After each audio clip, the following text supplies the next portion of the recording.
అధ్యాయం 74 వచనం. అందుకు అతడు ఆ మనిషిని నేను ఎరగనని చెప్పి శపించుకొనుటకును ఒట్టు పెట్టుకొనుటకును మొదలుపెట్టాను. వెంటనే ఏమయ్యను? కోడి కూశాను. యేసు ప్రభువారి మాట చెప్పాడు. ప్రభువారు చెప్పిన మాట 34వ వచనం నుండి, అదే అధ్యాయం 34వ వచనం. మీరందరూ నన్ను విడిచిపెట్టి వెళ్తారు అని ప్రభువారు చెప్తే 33వ వచనంలో, అందుకు పేతురు నీ విషయమై అందరూ అభ్యంతరపడినను నేను ఎప్పుడునూ అభ్యంతరపడనని ఆయనతో చెప్పగా, యేసు అతన్ని చూచి, ఈ రాత్రి కోడి కుయ్యక మునుపే నీవు నన్ను ఎరగనని ముమ్మారు చెప్పుదు అని నీతో నిశ్చయముగా చెప్పుచున్నాను అని. పేతురు ఆయనను చూసి, నేను నీతో కూడా చావలసి వచ్చినను నేను నిన్ను ఎరగనని చెప్పనను. అదే ప్రకారం శిష్యులందరూ చెప్పి దూరాన్ని నుంచి ప్రభువారిని వెంబడించాడు పేతురు. ఇక సమయం వచ్చినప్పుడు 74వ వచనంలో శపించుకొనుటకు నేను ఎరగనని చెప్పి శపించుకొనుటకును ఒట్టు పెట్టుకొనుటకును మొదలుపెట్టాను. వెంటనే కోడి కూశాను. 75వ వచనం, కనుక కోడి గుయ్యక మునుపు నీవు నన్ను ఎరగనని ముమ్మారు చెప్పేదవని యేసు తనతో అనిన మాట పేతురు జ్ఞాపకం తెచ్చుకొని వెలుపలికి పోయి సంతాపపడి ఏడ్చి. చిన్న మాట ప్రార్థన చేసుకో. దయగలిగిన స్తోత్రాలు. మరి ఈ సమయంలో మీ మాటలను దీవించి ఇవ్వండి. మీరు మహిమ పొందండి. నా పరిస్థితి చూసినారు, సహాయం దయచి క్రీస్తు ప్రభువు నామమున అడుగుచున్నాము తండ్రి. ఈ వచనంలో పేతురు ఓడిపోయినటువంటి పేతురును జ్ఞాపకం చేసుకుంటాం.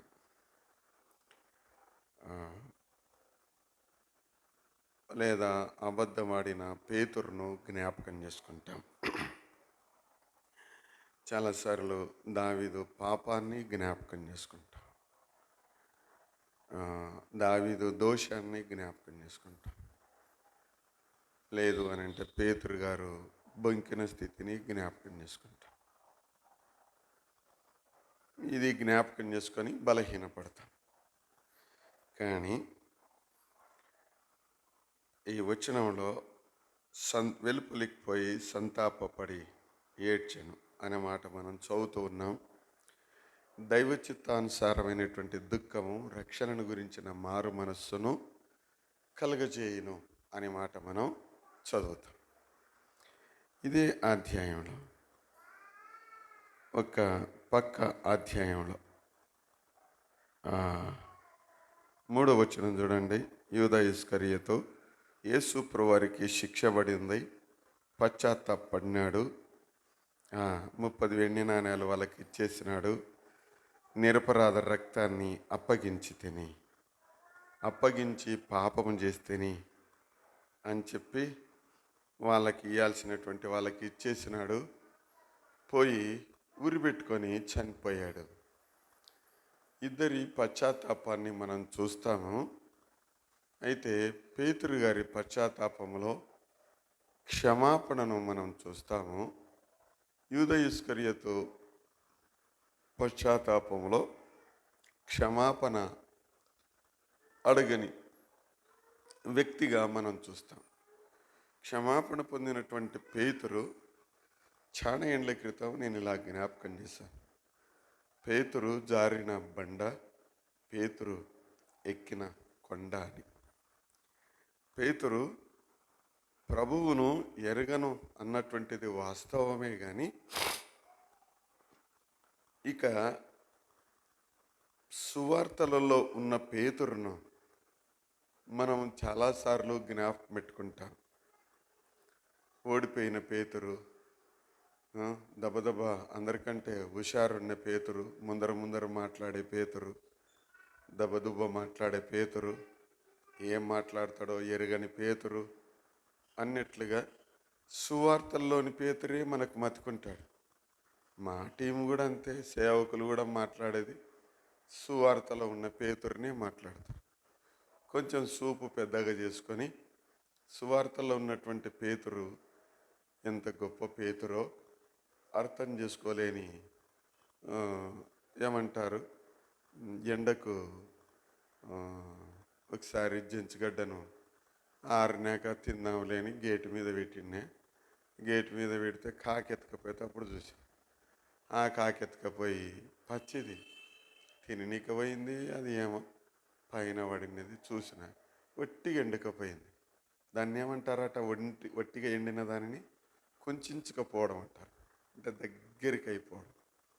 సువార్తలలో ఉన్నటువంటి పేతురును ఆయా పరిస్థితులను మనం చూస్తే మనం దగ్గరికి పీడ్చుకపోయినట్టు అవుతాం.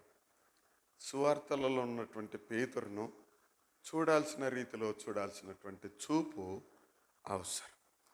ఇదే పేతురును అపోస్తల కార్యంలో చూస్తే ఆ పేతురు వేరుగా ఉంటాడు. అదే పేతురును పత్రికలలో చూస్తే వేరుగా ఉంటాడు. పిల్లరా, చాలా వేరుగా ఉంటాడు. సమయంలో మనం ఈ 3 సందర్భాలలో చూడం, కానీ పేతురును గురించి కొన్ని సంగతులను జ్ఞాపకం చేస్తాను. అతడు సంతాపపడి ఏడ్చెను అనేటువంటి ఆ ఏడుపు వెనుక పేతురు బొంకిన స్థితి కానీ మరొకటి లేదు అన్న సంగతిని జ్ఞాపకం పెట్టుకుందాం. ఇక ప్రభువారు పేతురు వైపు చూశాడు అని యోహాను సువార్తలో మనం చదువుతాము. ఏ పేతురైతే బొంకాడో, ఏ పేతురైతే ప్రభుకు దూరం అయిపోయాడో ఆ పేతురుకు పెద్ద బాధ్యతను అప్పగించాడు. చూస్తారా, 21వ అధ్యాయం యోహాను సువార్త 21వ అధ్యాయం 21వ అధ్యాయంలో నా గొర్రె పిల్లల్ని కాయు పేతురు, నా మందను గాయు పేతురు, నా బిడ్డలను నా పిల్లలను అన్నట్లుగా 21వ అధ్యాయంలో ప్రభువారు అన్నారు కదా. 2-3 సార్లు చూడండి. 21వ అధ్యాయం 15వ వచనం నుండి మనం చదువుతాము. 15వ వచనం లాస్ట్లో నా గొర్రె పిల్లలను మేపుమని చెప్పాను. 16వ వచనం లాస్ట్లో నా గొర్రెలను కాయుమని చెప్పాను. ఆ తర్వాత ఇంకొక మాట 3 మార్లు ఉంటుంది. ఎన్నో వచనంలో 18వ వచనంలో యేసు నా గొర్రెలను మేపుము అన్నాడు. గొర్రె పిల్లలను మేపుము, ఆ పిల్లలు పెద్దగా అవుతాయి. గొర్రె పిల్లలను కాయుము, అవి పెద్దగా అవుతాయి, వాటిని మేపుము. పిల్లలను కాయుము, వాటిని మేపుము, వాటిని కాయుము, మేపుము. గొర్రె పిల్లలను, మందను గురించిన బాధ్యతను అప్పగించాడు. ఎంత గొప్ప సంగతి మనం చూస్తాం. బొంకిన పేతురు దగ్గరనే మనం ఉంటాము. అలా ఉండటానికి వీలు లేదు పిల్లరా. యేసు ప్రభువారి శిష్యుడిగా ఉన్నటువంటి పేతురును సమయంలో కొన్ని మాటలు మనం జ్ఞాపకం చేసుకుందాం. లూకా సువార్త 22వ అధ్యాయం 33వ వచనం. పేతురు కొరకు ప్రభువు ప్రార్థించాడు, సంతాపపడడం చూస్తారా. 22వ అధ్యాయం పేతురును గురించినటువంటి సంగతులు 22వ అధ్యాయం 61, 62 వచనాలలో ఇలా ఉంటుంది. ఆ వెంటనే కోడి కూసెను. 61వ వచనం. అప్పుడు ప్రభువు తిరిగి పేతురు వైపు చూశాను గనుక పేతురు నేడు కోడి కుయ్యక మునుపు నీవు నన్ను ముమ్మారు ఎరుగుదు అని ఎరగనందు అని ప్రభు తనతో చెప్పిన మాట జ్ఞాపకం చేసుకొని వెలుపలికి పోయి సంతాపపడి ఏడ్చాను. ప్రభువే ప్రార్థించాడు. 33 వచనం చూడండి, ఒక్క పేపర్ వెనక్కి తిప్పి 33 వచనం. అయితే అతడు, ప్రభువా, నీతో కూడా చెరలోనికి మరణానికి వెళ్ళుటకు సిద్ధంగా ఉన్నానని ఆయనతో అనగా, పేతురు, నీవు నన్ను ఎరగవని ముమ్మారు 31 వచనం. సీమోను, సీమోను, ఇదిగో సాతాను మిమ్మల్ని పట్టి గోధుమల వలె జల్లించుటకు మిమ్మల్ని కోరుకొనని కానీ నీ నమ్మిక తప్పిపోకుండానట్లు నేను నీ కొరకు వేడుకొంటాను. ప్రభువారు ప్రార్థన చేశాడు. బంకిన పేతురు కొరకు ఎవరు ప్రార్థన చేశారు చెప్పండి? ప్రభువు ప్రార్థన కలిగిన పేతురు. ప్రభు యొక్క ప్రార్థనా భద్రతలో ఉన్న పేతురును మనం చూస్తాం. పేతురు ఎలాంటి వాడో ప్రభు ఎరిగి ఉన్నానో ప్రభువారు ప్రార్థన చేశాడు. ప్రభు ప్రార్థనలో ఉన్న పేతురు, ప్రభు భద్రతలో ఉన్న పేతురు, ప్రభు ప్రార్థన ఇంతవరకు తండ్రికి అప్పగించాడు. తండ్రి భద్రతలో ఉన్న పేతురు. దేవుని బిడ్డలుగా ఒక మాట జ్ఞాపకం చేసుకుందాం. అపవాది మనల్ని శోధించినప్పుడు, గందరగోళం చేసినప్పుడు జ్ఞాపకం పెట్టుకోవాల్సిన మాట ఏంటంటే, కృంగి కృషించకుండా ప్రభువు మన కొరకు ప్రార్థన చేశాడు. ప్రభువు తన ప్రార్థనలో మనల్ని భద్రం చేశాడు. తండ్రి భద్రతలో మనం ఉన్నాం అన్న సంగతిని వేరెవరెవర్ నేను ఎప్పుడూ జ్ఞాపకం చేసేమాట. ఎక్కడున్నా జ్ఞాపకం చేసుకొనాలి. ప్రభువు ప్రార్థనలో ఉన్నటువంటి పేతురు సంతాపపడి ఏడ్చాడు. ఎన్ని మార్లు బంకాడో మనకు తెలియదు. 3 మార్లు. ఎన్ని మార్లు బంకిన పరిస్థితులన్నీ పక్కన పెట్టేస్తే అతని ప్రభువుతో ఉన్నటువంటి కనెక్షన్ తెగిపోలేదు. ఎంత మంచి మాట పిల్లరా! పేతురు వెంబడించాడు, ప్రభువును వెంబడించాడు. ఆ మనస్సు అతని అంతరంగంలో ఉంది. ప్రభువును వెంబడించాడు. నిరపరాధిని అప్పగించాను అనుకున్నాడు యూదా ఇస్కరియోతు. ప్రభువును వెంబడించలేకపోయాడు. దూరం వెళ్ళాడు. ఎంత దూరం వెళ్ళాడు అని అంటే అపవాదికి దగ్గరయ్యేంతగా వెళ్ళాడు. ప్రభువును వెంబడించాడు. ఎంతగా వెంబడించాడు అని అంటే తన శ్రమలో, తన ఇబ్బందిలో, తనకున్నటువంటి బాధలలో, తన నేడ చంపుతారో అనేటువంటి మరణ పరిస్థితులలో కూడా ప్రభువుకు కొంచెం దూరంగా వెంబడించినందుకే అనేక అబద్ధాలు చెప్పాల్సి వచ్చింది. అయినా దేవునికి స్తోత్రం, ప్రభువు తన దృష్టిని పేతురు మీద ఉంచాడు. పేతురు కూడా తన దృష్టిని ప్రభువు మీద ఉంచాడు. అందుకొరకే పేతురును ప్రభువును చూసినప్పుడు ఇద్దరు ముఖాముఖిగా చూసుకోగలిగారు. ప్రభు యొక్క చూపు పేతురుకు అర్థమైపోయింది. పేతురు ఎలాంటి వాడో అర్థమైపోయింది. కోడి కూత దాని భావం అని 7 విషయాలు ఉన్నాయి. సమయం వచ్చినప్పుడు జ్ఞాపకం చేస్తాను. ప్రభువారి మాటలో, ప్రభువారి చూపులో పేతురుకు అర్థమైపోయింది. ఇక ప్రభువును వెంబడించాడు. ఎంతగా వెంబడించాడు ప్రియులారా! తను సిలువ వేయబడడానికి, తను చంపబడటానికి ఇష్టపడేంతగా ప్రభువారిని వెంబడించాడు. మొదటి మాట అతని సంతాపం. ప్రభువు ప్రార్థన కలిగినటువంటి పేతురు అన్న సంగతి మొదటి మాట. రెండవ సంగతి ఏం చదువుతాను? 62వ వచనంలో వెలుపలికి పోయి సంతాపపడి ఏడ్చిన పేతురును మనం చూస్తాం. ఏడుపులో ఒప్పుకోలు ఉంటుంది. రెండవ సంగతి ప్రభు చూశాడు కదండి. రెండవ సంగతి ఒప్పుకున్న పేతురు. ఎంత మంచి మాట!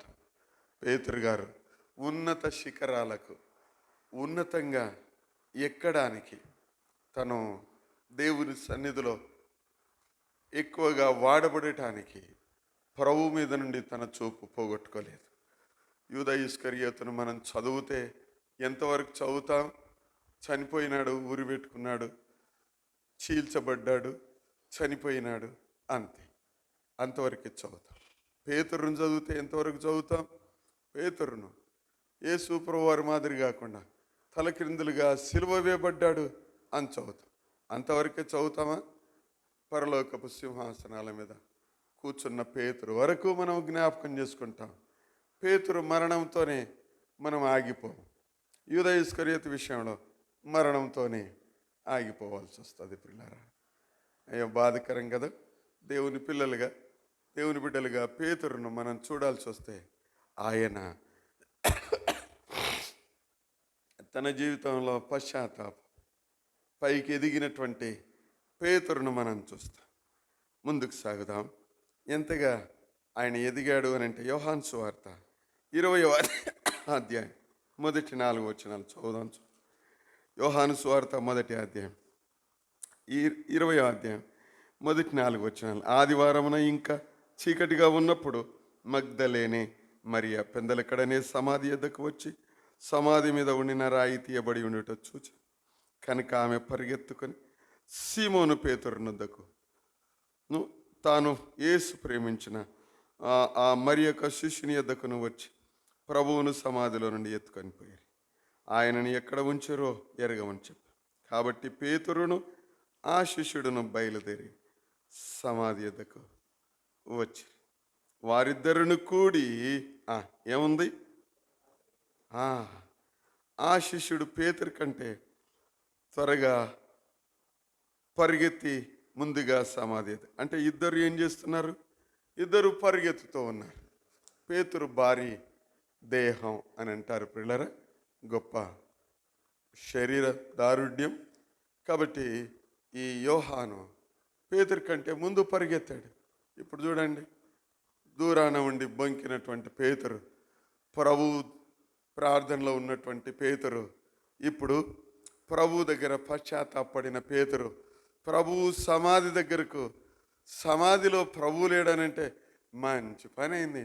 ఇంతకేమనాలా? నాకు తెలియదు.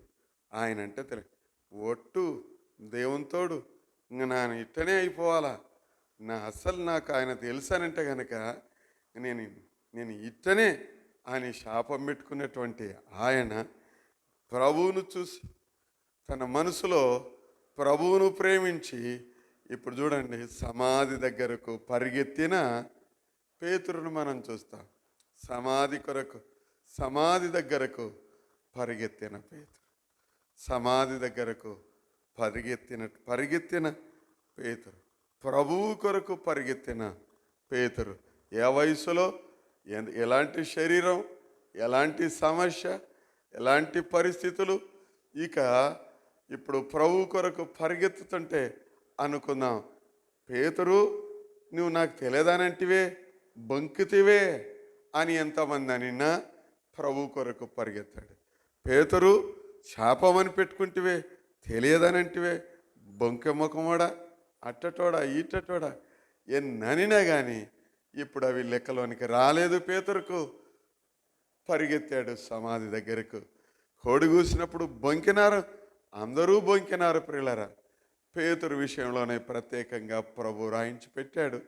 అది ఆయన కొరకు, అనగా ప్రభువు తన భవిష్యత్తు కొరకు, అదేంది సంఘ భవిష్యత్తు కొరకై పేతురుని ఏర్పాటు చేసుకున్న స్థితిని. కాబట్టి అన్ని విషయాలను ప్రభువారు రాయించక అవసరమైన దేవు రాయించి పెట్టాడు.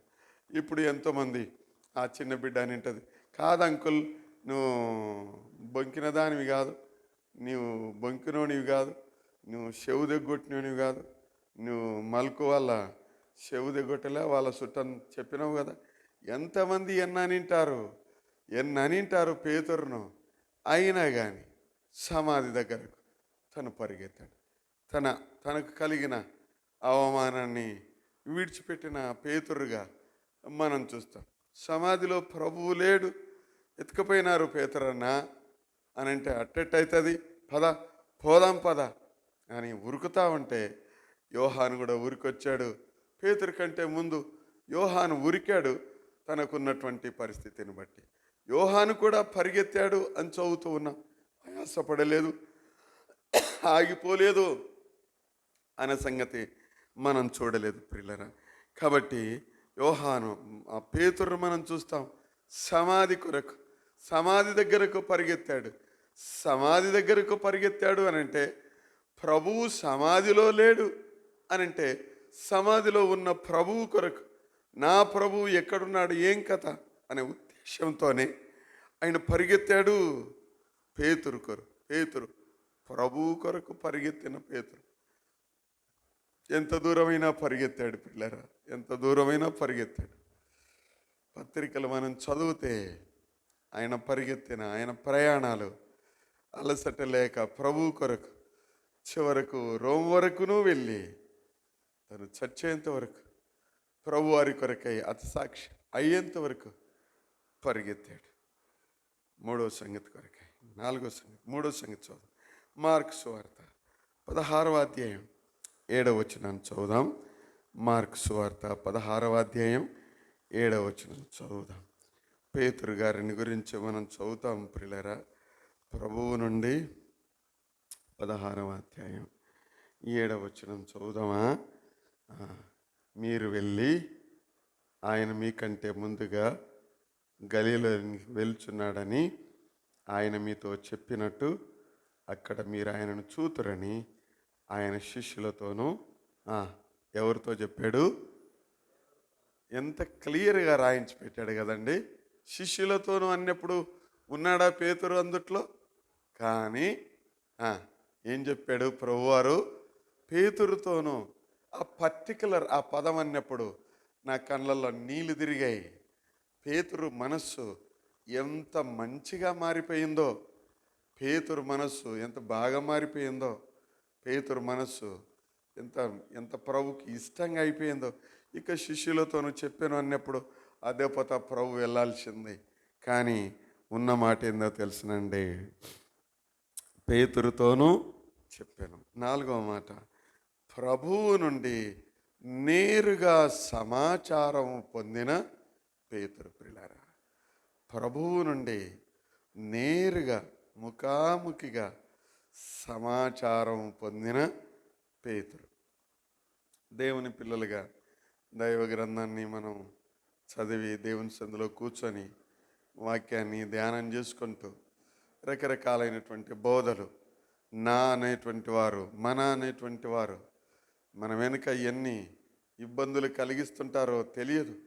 కాబట్టి జాగ్రత్త పడాలి, విశ్వాసులుగా ఎదగాలి, వాక్యాన్ని చదువుకోవాలి, ఆత్మీయంగా క్షేమం పొందాలి, దేవుని బిడ్డలుగా జీవించాల్సినటువంటి వారమై ఉన్నాం అన్న సంగతిని జ్ఞాపకం పెట్టుకుందాం. ప్రభువు నుండి నేరుగా సమాచారం పొందినటువంటి ఇప్పుడు ఏ ప్రభువారు?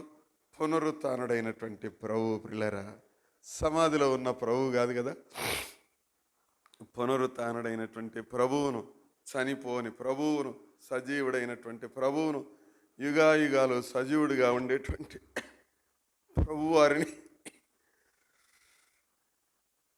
పేతురు చూశాడు. నేరుగా ప్రభువు నుండే సమాచారం పొందాడు. 5వ సంగతి జ్ఞాపకం చేసుకుందాం. 24 లూకా సువార్త 24వ అధ్యాయం 34వ వచనం. ఒక క్రమం కొరకు నాకు ఒక క్రమం కొరకు ఇలా రాసుకున్నాను పిల్లరా. 24వ అధ్యాయం 34వ వచనం చదువుదామా? 34వ వచనం ఇలా ఉంటుంది. ప్రభువు నిజముగా లేచి సీమోనునకు కనబడినని. ఎంత మంచి మాట! ఎవరికి కనపడ్డారు? పేతురు పేరు పేతురు కాదు, సీమోను ఆయన పేరు. మొదటి పేరు సీమోను. ప్రభువారు ఆయనకు పేతురు అనే పేరు పెట్టాడు. పత్రికలలో మనం ఏం పేరు చదువుతాం? హెడ్డింగ్ ఏం పేరు చదువుతాం? నేనా పేతురు రాసిన మొదటి పత్రిక, అంతే కదా. పేతురు రాసిన 2వ పత్రిక. ఎంత మంచి పేరు! ఇప్పుడు మనం చదువుతూ ఉన్నాం. ప్రభు పిలిచిన సీమోనును మనం చూస్తూ ఉన్నాము. ఈ వచనంలో 34 వచనంలో మనం చదువుతున్నాము. ఏం మాట్లాడినాడో మనకు తెలియదు, కానీ 34 వచనం చూడండి. 34 వచనం, ప్రభువు నిజముగా లేచి సీమోనునకు కనబడెనని చెప్పుకొనిరి.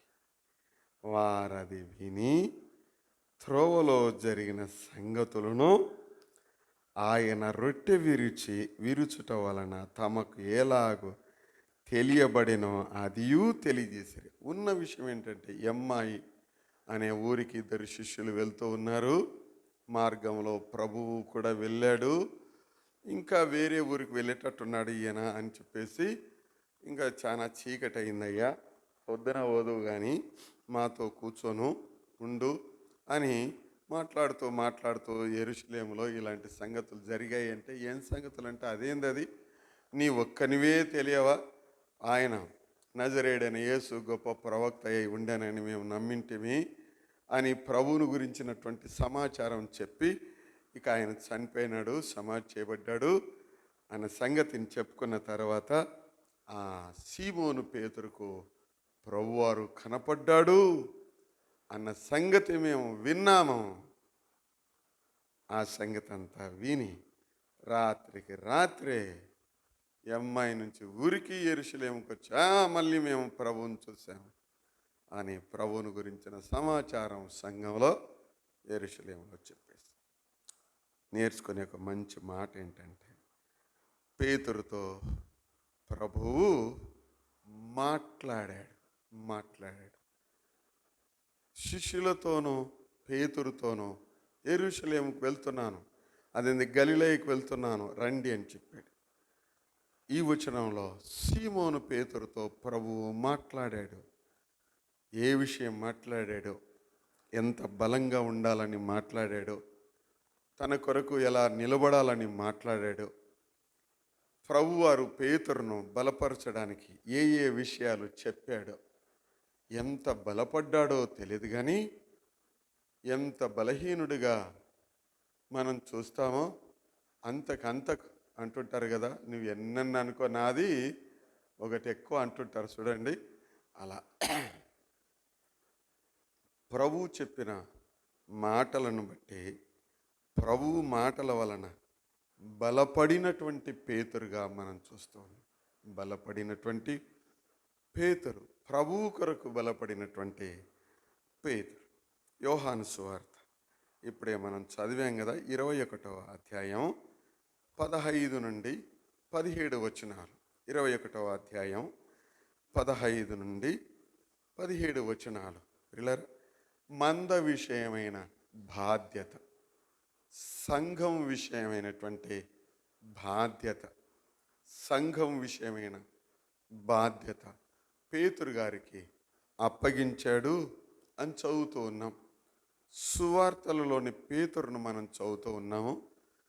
సంఘం విషయమైనటువంటి బాధ్యత కలిగిన, లేకపోతే సంఘం విషయమైన బాధ్యతను ప్రభువు నుండి పొందినటువంటి పేతురును మనం చూస్తూ ఉన్నాం. వీళ్ళారా, సంఘం విషయమైనటువంటి బాధ్యత విశ్వాసులకు అవసరం. సంఘంలో ప్రార్థనలు జరిగించే బాధ్యత, సంఘంలో సంఘ కార్యక్రమాల బాధ్యత, సంఘంలో విశ్వాసుల క్షేమాభివృద్ధి కొరకైనటువంటి బాధ్యత, సంఘంలో విశ్వాసుల క్షేమం కొరకు సొమ్ము సమకూర్చే బాధ్యత, విశ్వాసులను ఆదరించాల్సినటువంటి బాధ్యత, సంఘం పిల్లలను కాయము, పిల్లలను మేపుము, అవి గొర్రెలైతాయి, వాటిని మేపుము, కాయము. కాబట్టి సంఘమును గురించినటువంటి బాధ్యత ఎంత గొప్ప విషయం చూడండి. బొంకెను మన చూపు ఆడనే పెట్టుకుంటే, ఓ పరలోకపు, సింపుల్గా ఇట్లానన్నా, పరలోకపు దేవుడు తను ఏర్పాటు చేసుకున్న భార్యకు బుద్ధి చెప్పేటువంటి వ్యక్తిగా అనుకోవచ్చు. ఈ మాట ఇబ్బంది ఏం లేదు. సంఘానికి, అమ్మా నీ భర్త పరిశుద్ధుడు, నీవు పరిశుద్ధంగా ఉండు, నీ దేవుడు పరిశుద్ధుడు, నీవు పరిశుద్ధంగా ఉండు, నీ దేవుడు పరిశుద్ధుడు, నేనట్టా బతుకుతూ ఉన్నా, అమ్మా జాగ్రత్త అమ్మా నీవు అని ఒక అమ్మాయికి తన ఇంటివారు చెప్పినట్లుగా తన కుటుంబం విషయంలో ఇంటివారు ఆమె క్షేమం కోరి చెప్పినట్లుగా సంఘాన్ని సరిగ్గా అందంగా తీర్చిదిద్దే బాధ్యత స్వయాన సంఘం కొరకు ప్రాణం పెట్టిన ప్రభువు నుండి పొందాడు. ఇట్లా అనుకోమా, అయ్యా పేతురు నా భార్య కొంచెం చెప్పు, నా భార్య బాగా ప్రార్థన చేసుకునేటట్టు చెప్పు, నేను మళ్ళీ ఇట్లా పనిండి ఊరికి పోతున్నాను, కొంచెం జాగ్రత్తగా ఉండమని చెప్పు. ఇంత మంచి మాట మన జీవితానికి అన్వయించుకుంటే ఆపాదించుకుంటే మన జీవితానికి ఎంత మంచి మాట. కాబట్టి సంఘం గురించిన బాధ్యత అవసరం, విశ్వాసులను గురించిన బాధ్యత. ఒక సేవకుని అని కాదు, పెద్ద తప్పదు. సేవకుడు ఉంటాడు, ఊడిపోతాడు. విశ్వాసం అందరం ప్రభువారు వెళ్ళిపోలేదా ఏంది, పేతురికి అప్పగించాడు, ఆయన పరలోకం వెళ్ళాడు. ఆయన సజీవుడిగా ఇప్పటికే ప్రార్థన చేస్తున్నాడు. మనుషులం వెళ్ళిపోవాల్సి ఉంటుంది. కాబట్టి సంఘాన్ని గురించిన బాధ్యత ఎంత మంచి మాట. ఈ బాధ్యతలో కనీసం 6 సంగతులను మనం నేర్చుకోవచ్చు. కానీ ముందుకు సాగుదాం పిల్లరా. మంద విషయమైనటువంటి బాధ్యతలో అదే సందర్భాన పేతురు తన అత్త విషయంలో కూడా బాధ్యత కలిగి ఉన్నాడు అన్న సంగతిని కూడా జ్ఞాపకం చేసుకోవచ్చు. కుటుంబ బాధ్యత ఆయన కలిగి ఉన్నాడు. అదే సందర్భాన ఈ సంఘం విషయమైన బాధ్యత, సువార్త ప్రకటన విషయమైన బాధ్యత, ఇతరుల సంఘాలను దర్శించే బాధ్యత, అన్యులను దర్శించిన బాధ్యత. ఎవరైనా వచ్చి పిలిస్తే వెళ్ళిన పరిస్థితిని కూడా మనం అది చూస్తాం కదా. కొర్నేలు దగ్గరికి వచ్చి మనుషులు వచ్చి పిలిస్తే, ఎవర్రా మీరు అబ్బాయి అని అంటే, ఒక విచిత్రమైనటువంటి మాట చదువుదామా ప్రియులరా? పేతురు గారు ఏమంటాడో చూసినారా? యూదుడిగా తన ఆలోచనను ఏమన్నాడో తెలుసునానండి. అపోస్తల కార్యముల గ్రంథం 10వ అధ్యాయం తీయండి. 10వ అధ్యాయం 28వ వచనంలో పేతురు ఎలాంటి వాడో, ఎట్లాంటి ఆలోచన ఉండిందో అదే ఆలోచన మన భారతదేశంలో ఇప్పటికి ఉంది ప్రియులారా. ఏంటిది? 28వ వచనం దయచేసి అండర్లైన్ చేయండి. అప్పుడు అతడంటే పేతురు, అన్యజాతి వానితో సహవాసము చేయుటకైనను అట్టి వానిని ముట్టుకొనుటకైనను యూదునికి ధర్మము కాదని మీకు తెలియను. అయితే ఏ మనుషుడును నిషేధింపదగిన వాడైనని అయినను అపవిత్రుడని అయినను చెప్పకూడదని దేవుడు నాకు చూపించను. ఏమనుకున్నాడంట పేతురు గారు? ఎట్లాంటి పేతురును మనం చూస్తూ ఉన్నాం? అబ్బో, అన్యులతో సహవాసమైనను వాళ్ళను ముట్టుకొనుటైనను చేయకూడదు. మేము ఫలానా కులస్తులు, ముట్టుకోకూడదు, తాకకూడదు, ఫలానా బ్రాహ్మణులను, ఫలానా రెడ్లం, ఫలానా వాళ్ళం మేము. చూడండి, లేదు ఫలానా కులం మాది, ఫలానా వాళ్ళ కులం వాళ్ళది. సమరయ స్త్రీ అని ఇంట్లో, మేము సమరయం, మీరు యూదులు కదయ్యా, అట్టెట్ట మమ్మల్ని ఎందుకు అడుగుతావయ్యా నీళ్ళు, మీరు మమ్మల్ని ముట్టుకోరు, తాకరు. అబ్బో, ఎంత మత పట్టింపు, కుల పట్టింపుగా మన భారతదేశపు పదాలు జ్ఞాపకం చేస్తున్నాను. అయితే పేతురు మంద విషయమైనటువంటి బాధ్యతను అప్పగింపబడినప్పుడు వాళ్ళతో పాటుగా ఏ మనుషుడు నిషేధింపదగిన వాడు కాదు, అనుకోకూడదు ఇట్లా అని దేవుడు నాకు, ఆ పదం ఉందండి, అదే పదం ఉంది కదండి 28వ వచనం లాస్ట్లో, నాకు చూపించాను. ఎంత మంచి మాట. దేవుడు చూపిస్తే తెలుసుకొని అన్యులతో పలకరించడానికి బాధ్యత, దేవుని మాటలు చెప్పే బాధ్యత. దాదాపుగా 7 విషయాలు ఉంటాయి పిల్లరా, ధ్యానం చేయాలి. 6వ సంగతి కొరకై 7వ మాట జ్ఞాపకం చేస్తాను. అపోస్తల కార్యముల గ్రంథం 3వ అధ్యాయం అపోస్తల కార్యముల గ్రంథం 3వ అధ్యాయం 14 వచనం చూద్దామా. 3వ అధ్యాయం 14 వచనం ఏమంటున్నాడు? మీరు పరిశుద్ధుడును నీతిమంతుడైన వారిని నిరాకరించి నరహంతకుడైన మనిషిని మీకు అనుగ్రహింపమని అడిగితిరి. ఎవరితో అంటున్నాడు?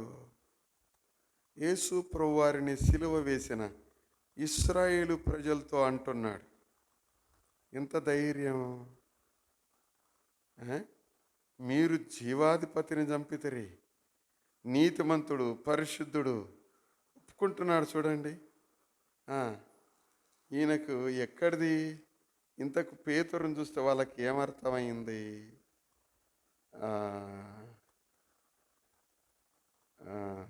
వీరు యేసుతో కూడా ఉన్నవారని. ఒక్క పేపర్ తిప్పండి. 4వ అధ్యాయం 13, 14 వచనాలు చూడండి. 7వ మాట జ్ఞాపకం చేస్తాను, అందుకొరకు ఈ వచనాలు. వారు పేతురు యోహానుల ధైర్యం చూసినప్పుడు వారు విద్య లేని పామరులని గ్రహించి ఆశ్చర్యపడి వారు యేసుతో కూడా ఉన్నారని గుర్తెరిగిరి. ఏముంది వాళ్ళకు?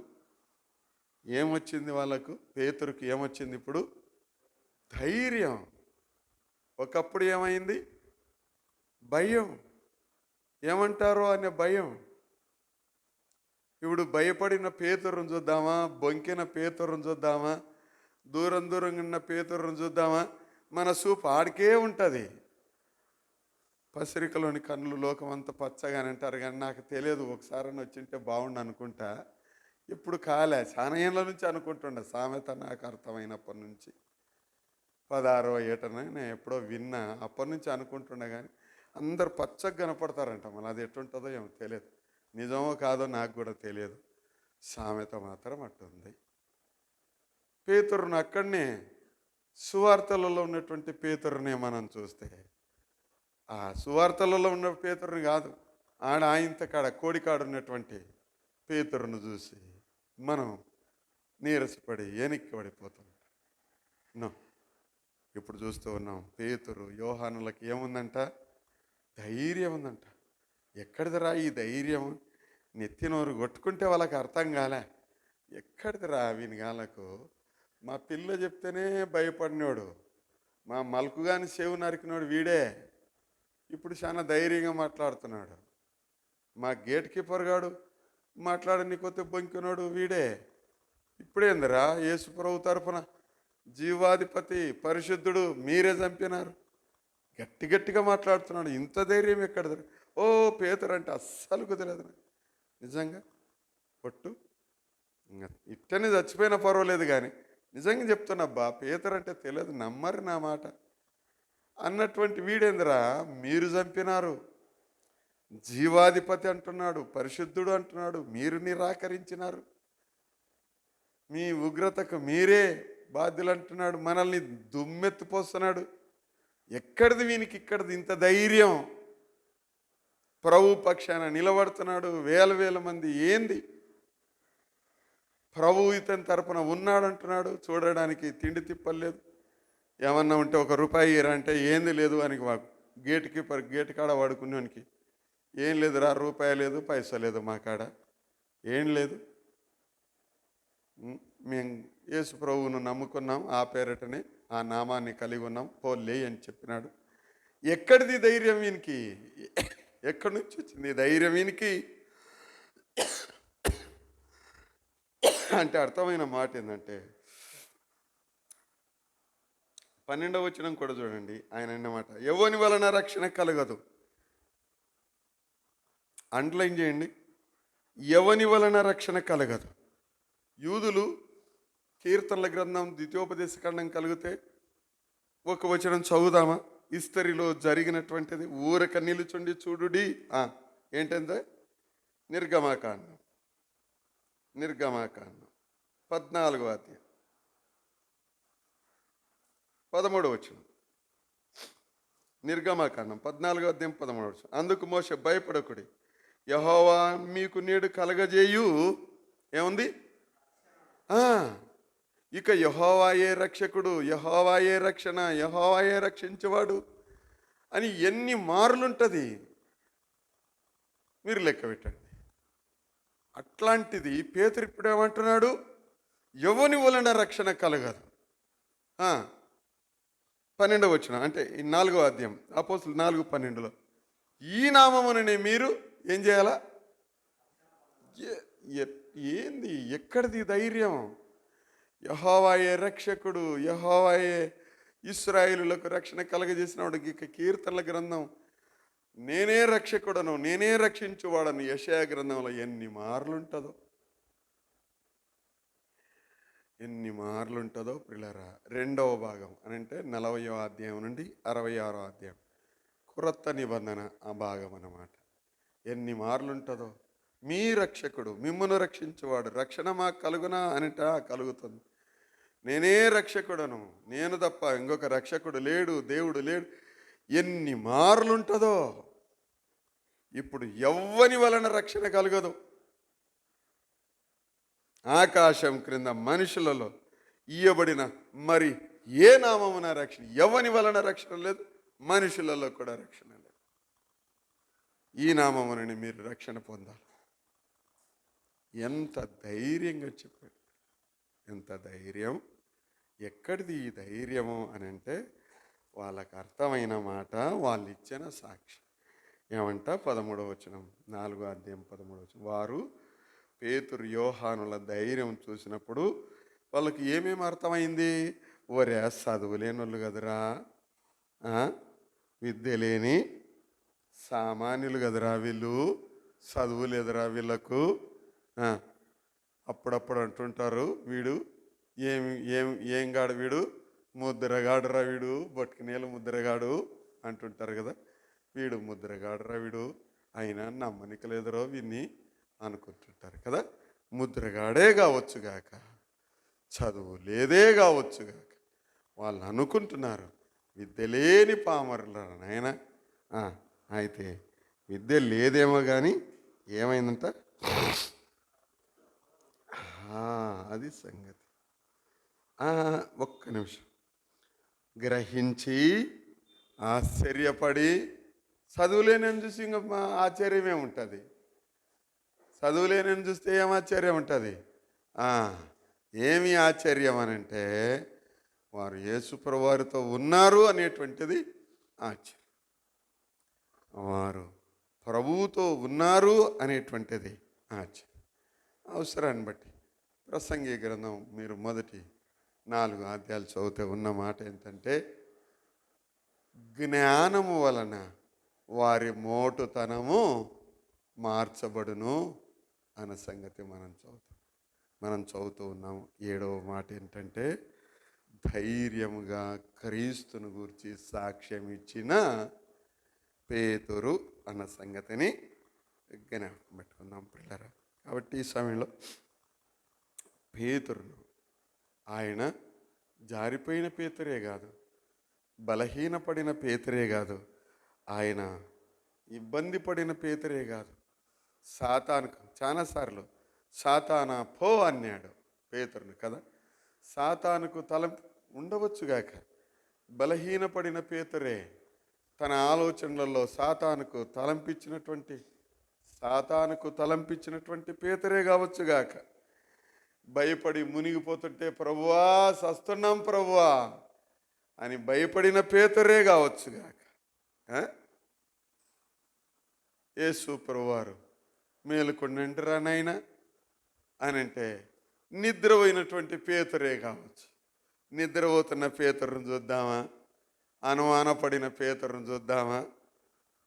బొంకిన పేతురును చూద్దామా? దూరంగా ఉన్నటువంటి వారిని చూద్దామా? ఏ పేతురును చూద్దాం మనం? ఏమండి? ధైర్యంతో ప్రభు కొరకు నిలబడిన పేతురును చూద్దాం. మంద కొరకు బాధ్యత కలిగిన పేతురును చూద్దాం. అదే సందర్భాన కుటుంబం యొక్క బాధ్యత కలిగిన పేతురును చూద్దాం. ప్రభువు ప్రతినిధిగా నిలబడినటువంటి పేతురును చూద్దాం. మన జీవితాలలో పేతురును చూడడం మనం చూస్తే, పేతురు ప్రభువును చూశాడు. పేతురు ప్రభువును చూశాడు. ప్రభువును శరీరరీతిగా ప్రభువును చూశాడు. శిలువ మరణం పొందినటువంటి ప్రభువును చూశాడు. సమాధిలో పెట్టేటప్పుడు ఎటుపోయినాడు, కొట్టేటప్పుడు ఎటుపోయినాడు, పరారు. సమాధి దగ్గరికి వచ్చిన పేతురును మనం చూస్తాం. అది మొదలుకొని ప్రభువుకు ఎన్నటన్నిటికీ దగ్గరగా ఉన్న పేతురును, అందుట్లో ప్రతినిత్యం బాధ్యత పెరుగుతూనే వచ్చింది. బాధ్యత కలిగిన పేతురును మనం చూస్తాం. కాబట్టి సంఘంలో దేవుని పిల్లలుగా, కుటుంబంలో బాధ్యత కలిగినటువంటి వారముగా, బాధ్యత కలిగినటువంటి వారంగా ఉండాల్సిందే. అదే సందర్భాన ప్రభువు కొరకు బాధ్యత అవసరం. ఇంతగా బాధ్యతలోనికి నడిపించినటువంటిది నేను ఇట్లా అనుకుంటాను పిల్లరా, పేతురు బొంకిన ఆ బొంకును దిద్దుకున్నాడు. ఇప్పుడు అనేకులను దిద్దడానికి తీర్మానము చేసుకున్నాడు కదా. ఎంత మంచి మాట. తన జీవితాన్ని దిద్దుకున్నాడు, అనేకులను దిద్దడానికి తీర్మానము చేసుకున్నాడు. కోడి కూసింది, తన జీవితంలో అనేకులను తన కూత చేత, తన స్వరము చేత అనేకులను మేలుకొల్పు చేశాడు.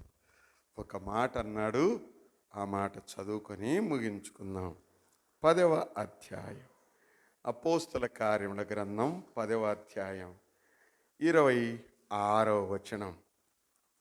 ఈ విషయాన్ని మీరు అపోస్తలుల కార్యములోని పేతురు అని ధ్యానం చేస్తే ఒక్క 7వ అధ్యాయంలో తప్ప 12 అధ్యాయాల వరకు పేతురు కనపడతాడు. ప్రతి అధ్యాయానికి ఒక టైటిల్ పెట్టి ధ్యానం చేయండి. 26వ వచనం. కొర్నేలి పేతురు పాదముల ఎదుట సాగిలపడ్డాడు, నమస్కారం చేశాడు. 26వ వచనం. అందుకు పేతురు, నీవు లేచి నిలువుము. ఏముంది? ఎంత మంచి మాట. నేను కూడా నరుడనే. ఇక్కడ నేను ఈ ధ్యానం చేసుకునేటప్పుడు ఒక టైటిల్ ఇట్లా పెట్టుకున్నాను, నరుని గురించి, నరులకు తెలపడానికి నిలబడిన నరుడు అని పేరు పెట్టుకున్నాను. పేతురు నరుడు. యేసు ప్రభువారి గురించి అదే కదా మనం చదివేది. 1 తిమోతి పత్రిక 2వ అధ్యాయం 5వ వచనంలో క్రీస్తు యేసు నరుడు. ఆ నరుని గురించి చెప్పడానికి, అనేకులు నరులకు చెప్పడానికి నిలబడిన నేను కూడా ఒక మనిషిని. నేనొక నరుడనే. ఒక నరుడు మరొక నరుణ్ణి గురించి నరులకు చెప్పడానికి తీర్మానం తీసుకున్నవాడు అని ఒక టైటిల్ పెట్టుకున్నాను పిల్లలు. నేను నరుడనే అని అంటే దావీదంటాడు మంటి పురుగు అని అంటాడు పిల్లలు. కాబట్టి దేవుని పిల్లలుగా పేతురు గారు ఎంతగా బలపడ్డాడు అని అంటే, ప్రభువు కొరకు ఒక నరునిగా ప్రభువు కొరకు నిలబడటానికి బలపడ్డాడు. మన జీవితాలలో బాధ్యత కలిగి అండి, సంఘం యొక్క బాధ్యత కలిగి, కుటుంబం బాధ్యతలు కలిగి, మన జీవితాలలో సంతాపపడి ఒప్పుకోలు కలిగి, ప్రభువు నుండి మంచి సమాచారం కలిగి, ప్రభువుతో మాట్లాడుచు సంఘం మంద విషయమైనటువంటి బాధ్యత కలిగి ధైర్యముగా మనమున్న ప్రదేశంలో ప్రభువు కొరకు నిలబడదాం. అట్టి కృప పరిశుద్ధాత్మదేవుడు మనకు సమృద్ధిగా దయచేయనుగా. ప్రార్థన చేసుకుందాం. తల ఉంచు. దయాళుడైనటువంటి తండ్రి స్తోత్రం. పరిస్థితి చూసిన దేవుడు, మరి మీరు మాట్లాడారు, మీరు బలపరచండి, మీరు సహాయం దయచేయండి. మిమ్మల్ని హెచ్చిస్తూ, మిమ్మల్ని గణపరుస్తూ, మిమ్మల్ని పూజిస్తూ, స్తోత్రిస్తూ నమ్మదగిన సహాయకుడు మీరు. కృప కలిగిన దేవుడు, సహాయం చేసే దేవుడు, సర్వకృపానిదైన దేవుడు మీరైనందుకు స్తోత్రం. మేము తిరిగి మా ఊర్లకు, మా ప్రదేశాలకు వెళ్తూ ఉన్నాం. ఈ వారంలో జరిగిన విజ్ఞాపన కోడికను మీరు అలంకరించండి, మీ దాసును నడిపించండి. కావలసిన సహాయం, మాటలను మీరు దయచేయండి. మిమ్మల్ని హెచ్చిస్తూ పూజిస్తూ ఉన్నాం.